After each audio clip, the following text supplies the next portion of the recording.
And for our panel today, we have Carrie Koontz. She's with Impact 100, but she's got quite a bit of other information I'd like to share with you. She graduated from, is it Catawba? Catawba College with a business public relations degree, and she and her husband Ed moved to Pensacola in 1981 when he came to work for Lewis Bear Company. I feel at home. And Carrie was the Christian Education Director at St. Christopher's Episcopal Church from 1998 to 2005. She's been a substitute teacher with the Escambia County School System for the past 17 years, and God love you, because when I was teaching in the Escambia County School System, we loved our good substitutes. So she tutors students as well on the side. She's been active on PTA boards in her children's schools, as well as on boards of the Escambia County Council of PTAs and Chain Reaction. She's currently serving her 3rd year on the Impact 100 board, working with the Grants Committee. Carrie and her husband of 32 years have 3 grown children and have welcomed a son-in-law and a granddaughter into the family. Congratulations. Thanks. And they consider Pensacola their home. And then next to her we have Shannon Lands, and Shannon is one of my benefits of being at United Way because she is on the board there, and she actually chairs our funds distribution process. So we thought it would be good information for you guys to see her perspective from the grant side and what we look for. Shannon is the HR manager at Salt Marsh, Cleveland & Gunn. She has responsibility and oversight for the entire HR function within the 100+ member accounting firm. I don't know how she does it all, because she still manages to show up for all of our meetings.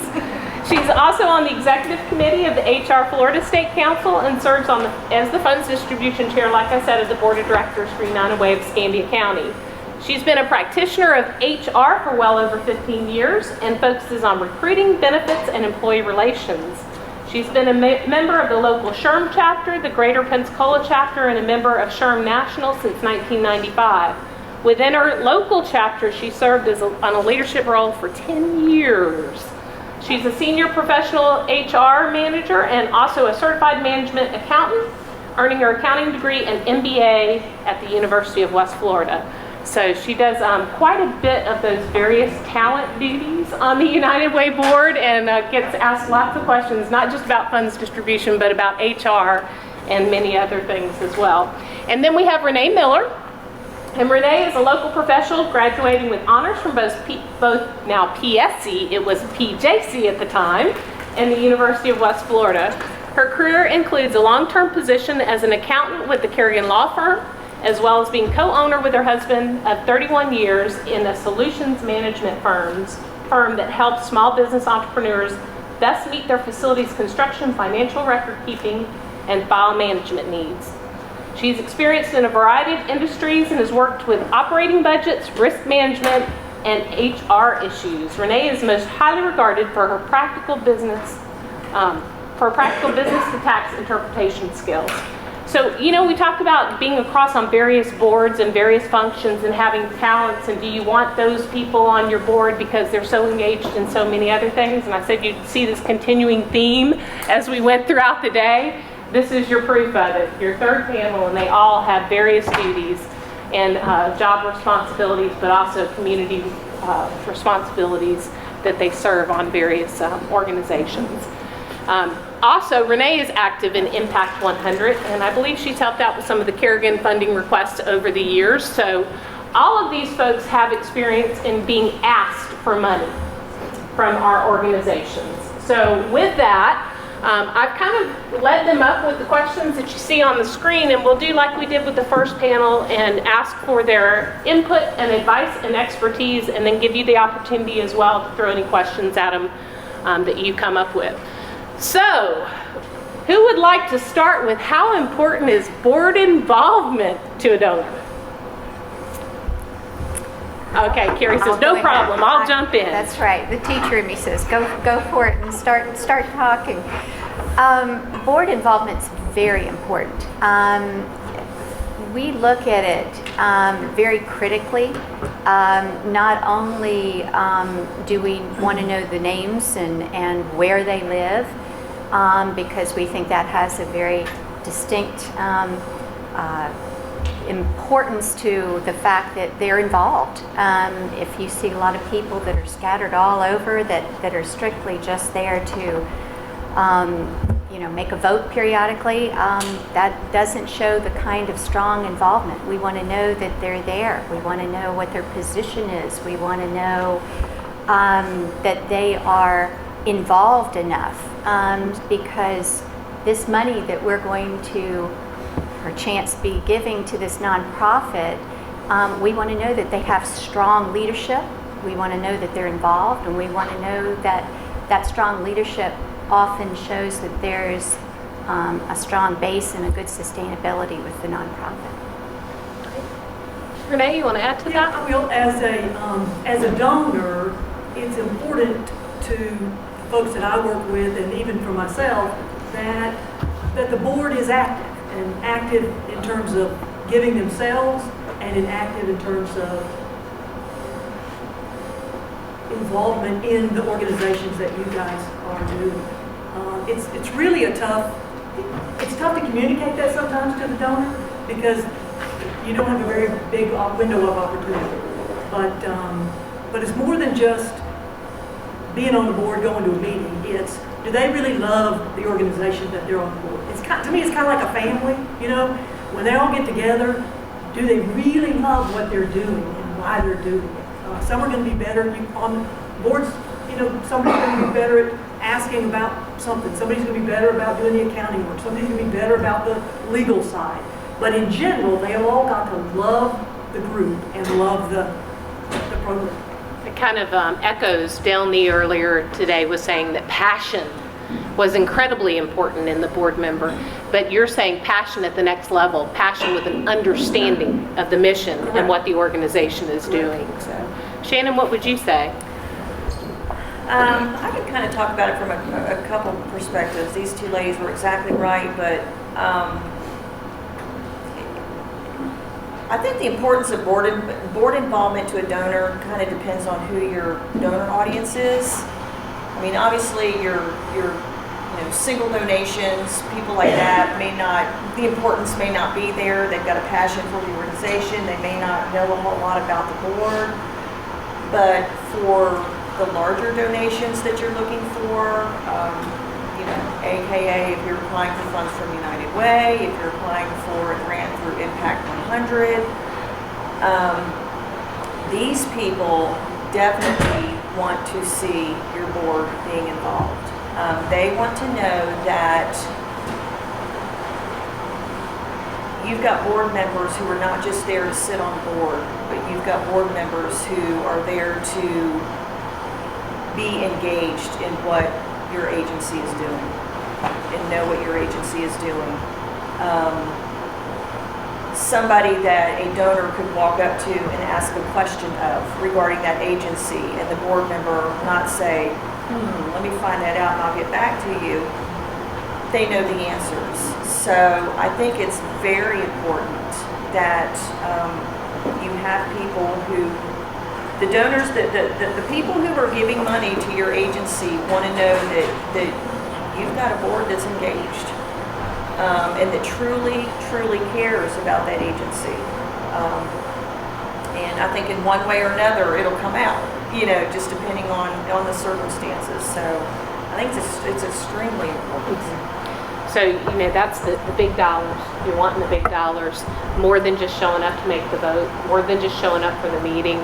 What I'm hearing from you is, if you ask them a question about programs that your organization operates, they should be able to say, yeah, we do that. Yeah, we're the fiscal agent for Communities Carrying Christmas Cram the Van. They should know that if they're on your board. And I just, as an example, and you're probably going to hear me talk a little bit, or probably a lot in this session about United Way, because that's what I do.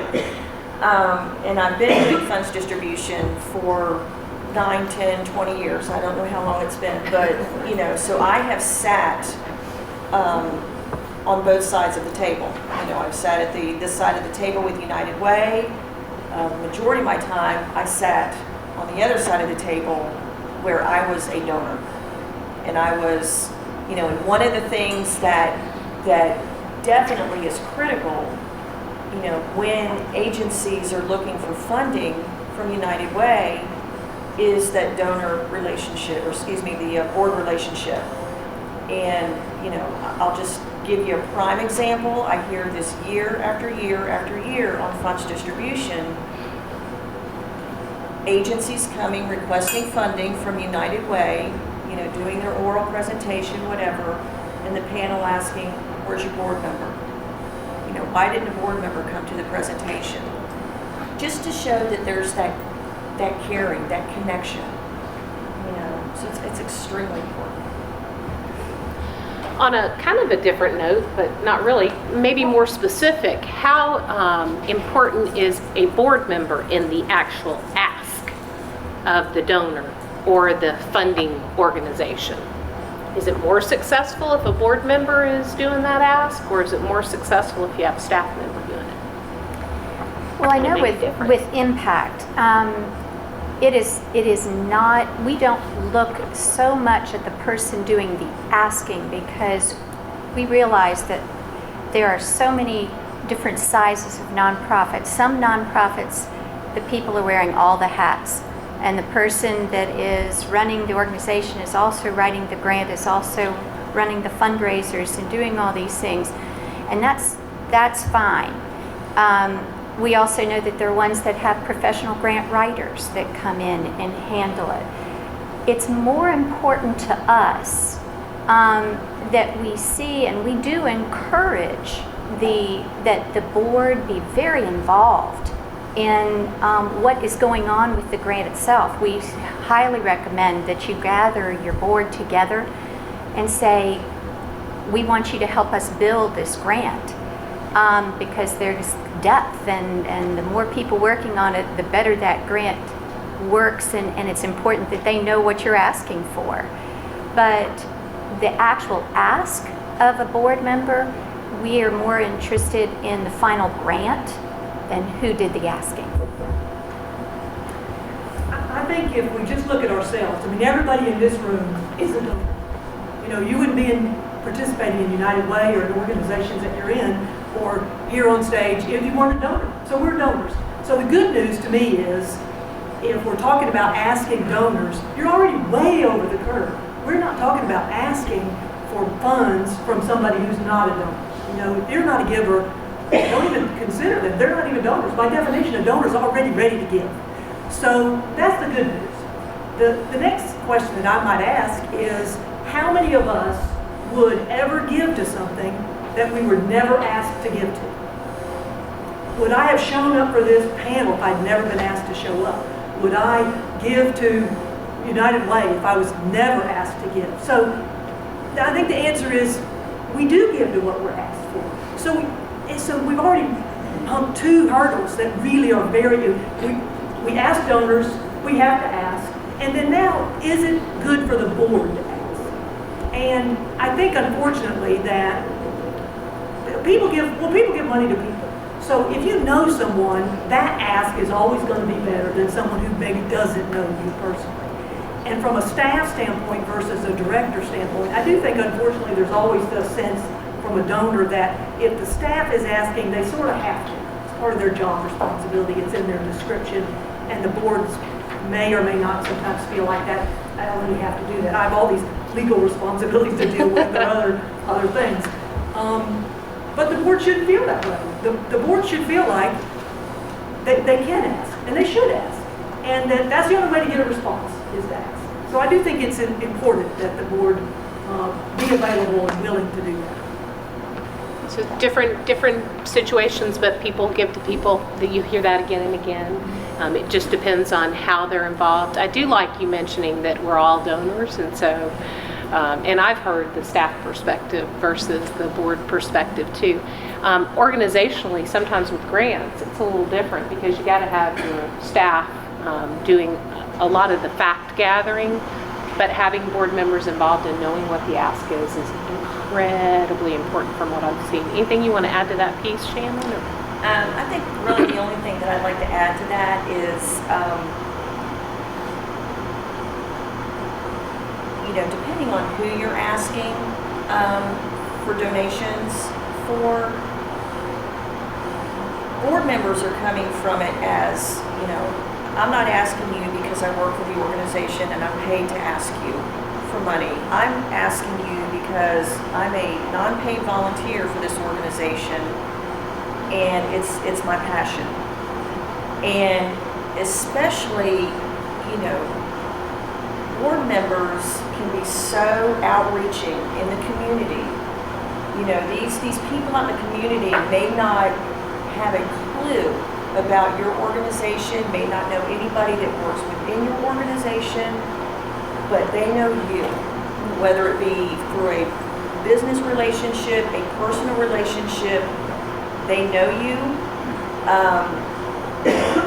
they trust you, and therefore they're going to trust what you're telling them regarding donating to this organization. So just the impact of having a board member do that and all the different people that they can reach because of who they know, them asking can definitely be beneficial because they could probably reach a lot more people on a lot more personal level than those that work within the organization could. You were talking about the multiple hats that folks wear, and a lot of the organizations that are here, they're smaller organizations, and so they may have the job of the executive director and the marketing manager and the, you know, funds development and program management. And so board members are so important on so many levels. Sometimes it may be that they're just getting you in the door. Sometimes it may be that they're actually the one doing the ask. Sometimes they're just sharing their passion, as you speak of. What type? Follow up on that. Sure. I do think there's a way to. I do think it's important to train board members to ask, or train any of us to ask. Yeah, that's not mine. I've been on several boards. That's not my favorite thing to do is ask. I'm not very good at it. I don't feel very good at it, but I do it, and I think part of that is training. So for your board members that it doesn't come easily to, then help them understand how to make it come easy. For instance, a lot of times you can just say, listen, we have this program that feeds so many families, and on Saturday we're doing a soup kitchen, and it's all excited about the details and whatnot. Say, listen, we'd love to have you come help us serve on Saturday morning, or if you'd prefer to give, that'd be great too. So make it a choice. Don't make it necessarily just about cash or just about this. Present it as a choice, just like we do, again, in our families, you know, because if you're already talking to a donor, keep in mind, they're already ready to donate something, either their time or their money or something. So just give them a choice. That's a good way to ask. Yeah, sharing information. And if I might, too, that's two really good points. One is I think it's vitally important that you train your board and be extremely honest with them about their commitment. One of the things that I noticed that Margaret Stopp and Linda Hoffman were talking about is, you know, you have it in your bylaws if you miss those 3 meetings, and, you know, thank you very much, but we need people that are committed. You should really have that training. You really need to talk with those people and be very honest. I know over the years of volunteering, it's very hard. You want that warm body. You want people to sit in on it. But sometimes if you get somebody there and you haven't been honest about the time involvement and what they're going to be expected to do, you have people start backstroking a little bit and, you know, gosh, I can't make it to all these things. So that's, I think, very important. And really explaining to them, this is what we are, this is who we are, this is what we do, so that they know when they say yes, they know what they've gotten themselves involved in. Time commitment wise, involvement wise, financially. And I think there's also, there are different kinds of asks. It is, I think, really wonderful when you're asking for donations, and we do this with Impact on a Small. We do have a lot of people, because we give out 100% of what we take in. We really do rely on the care and the generosity of the people to give us areas like this to use without charging us. People donate food and things to different things that we do, those are a different kind of ask than the kind of ask when you're writing a grant for $100,000 or $50,000 or whatever it be. So arming them with expectation and information, Right. incredibly important up front. That's kind of a repeating theme for the day already too with your board members. When looking at somebody's written a grant to you or has requested a donation from whether it's your organization or your funding mechanism or the individual donor, how important is the organizational management of the group that's coming to ask? And again, I have to speak from United Way because I've done it for so long. I just live it. I live United.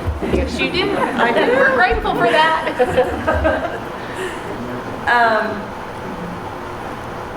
Again, obviously, it's extremely important. I mean, your donors want to see that there is some structure there. They want to see that there is some reporting there. They want to see that there is some accountability there between, you know, the director of the organization and the board.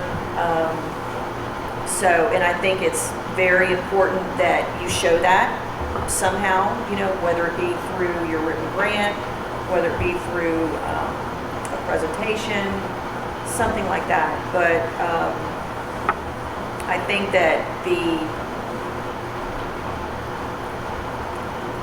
for a donor to be able to see that the management of your organization is communicating in the way that they should with their board, so that their board is in tune, obviously, with what's going on with that organization, which is so important.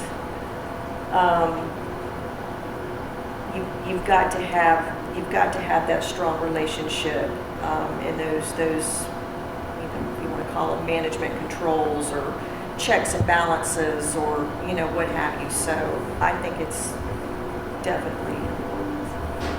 I think in the large funders, like Shannon was talking about, where information is provided, tax returns or financial statements or those kind of things, as an accountant, I always look at things like who prepared the tax return. You know, was it a CPA in Tennessee, or was it somebody local? You know, if it's a local organization wanting to support local people, local communities, you know, it doesn't make that a bad thing. It just makes me wonder why.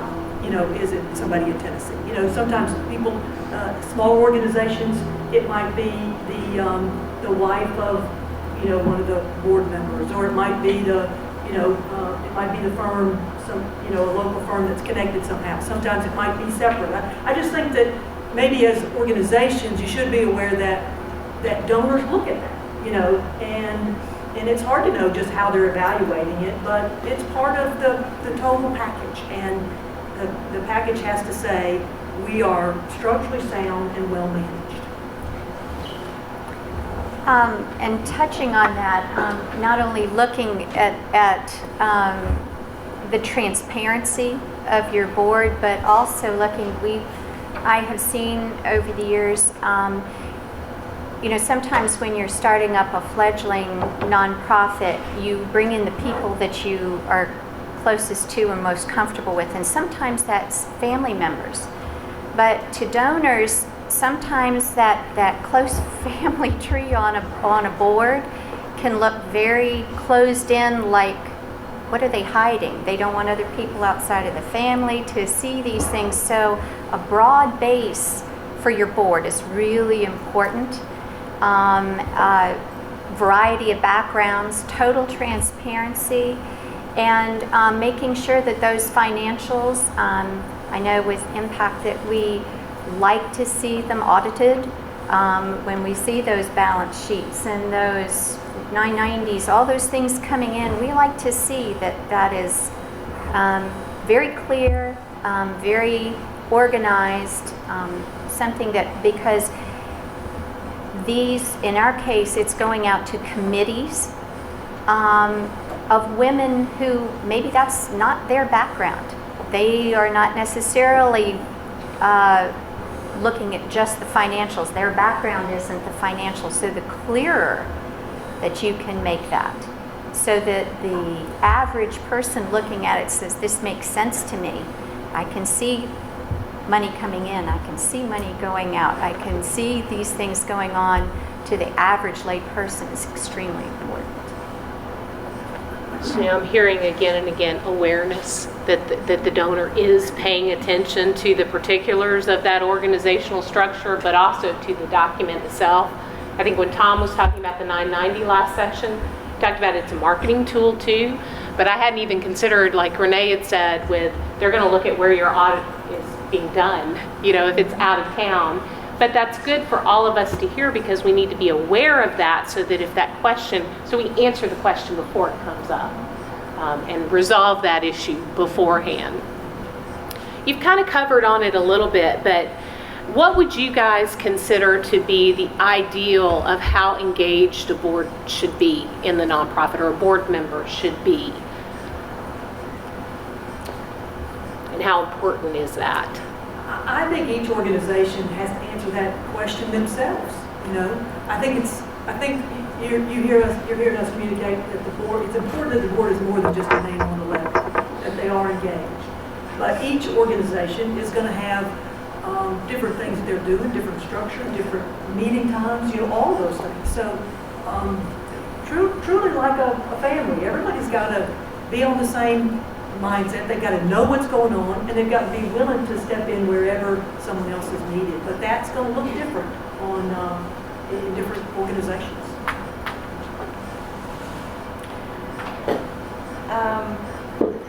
I think that, you know, again, on things that we've touched on before as far as engagement of the board, and I can look at this in a bunch of different ways, but you know, I think it's donors. I think that donors like to see the board help with the fundraising.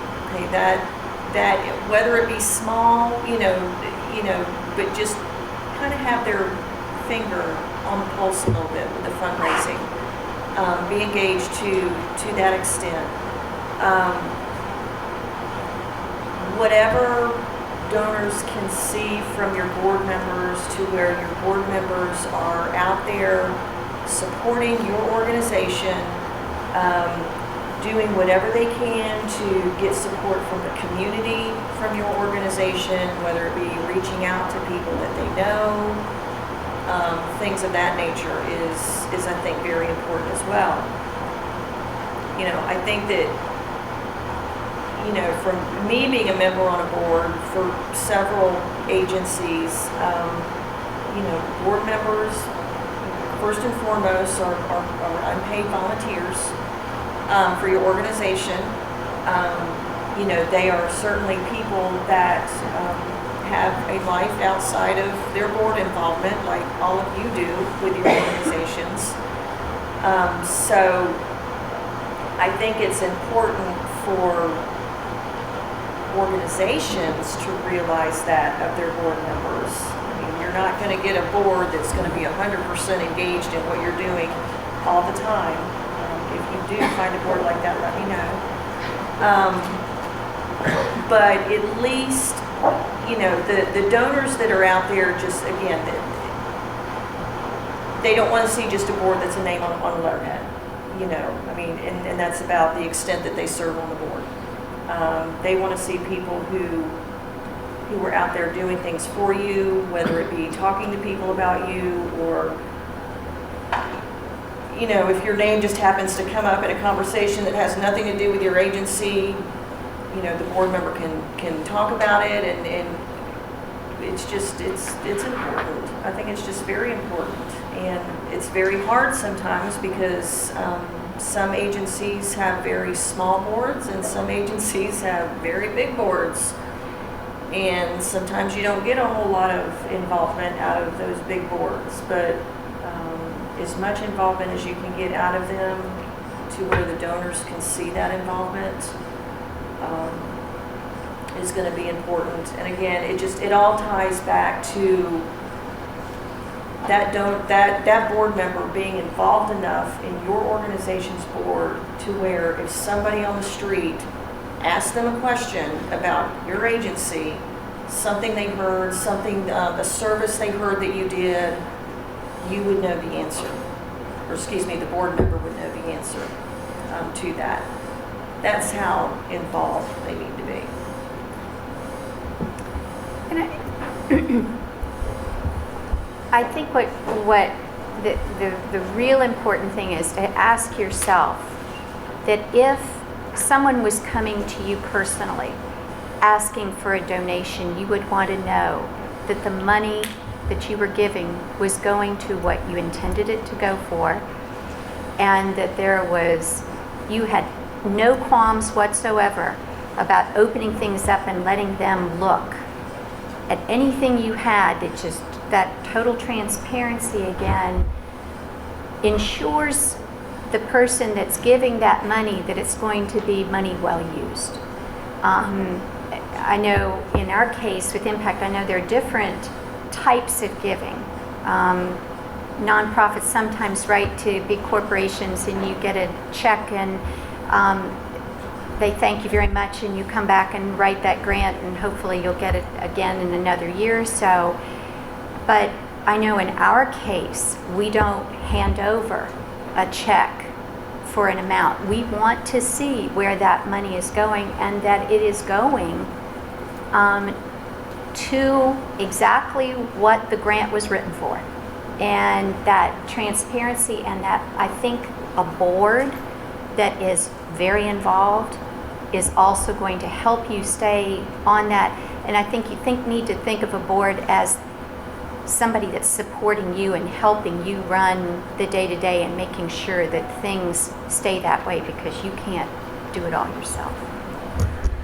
So ongoing communication and Absolutely. reporting after the money gets to you, reporting back continually after that it's Have being your board, used. have a board member sign some letters, that go out from your agency. Just so if you've got people who are donating and you're sending them a thank you note or something like that, any chance that you can get a board member to be involved in that, whether, if it's just signing their name to the thank you letter, that shows the involvement right there. So, little tip. I know we're a little bit over, but do you guys have any questions you would like to ask of the panel while you have these ladies in front of you? Yes, sir. There was a topic of sort of workarounds as far as participation goes, whether or not it's putting in $1 or putting in in-kind services. How does that type of perspective affect your judgment on donating money? I think as a director or as a board member that it ought to be kind of an all-inclusive participation. So, actual money, time, influence, etc. And all those at different levels depending on the person. So I would never say $1's not enough or $10,000 is too much. But I would just say participate with your money, with your time, and with your influence. And then I would never keep track of quality of board member based on how much of cash they put in or time necessarily, So it's a different. It's not a mathematical formula, which normally I like because of the accounting piece of it. In this case, I wouldn't put a number. But I do think it's important that participation is in cash, in time, in influence. They had that question earlier. Jerry Maygarden was saying pretty much exactly what you just echoed there, Renee, and that they all need to give. But, and then there was conversation of the give-get. If you can't give the $500, you give $1 and you get $499, So, anybody else? I will say in Sure. that, I know on when they're filling out the grant application and when our committees are looking, one of the things they look at, how many board members do you have? Do all of them pay their dues? And believe it or not, there are a lot of them that's not always the case. And that is something that our committee looks at and geez, they're not even behind them enough to pay their dues or to do that.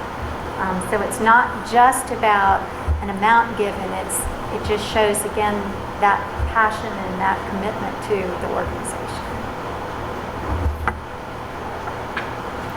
Anything else?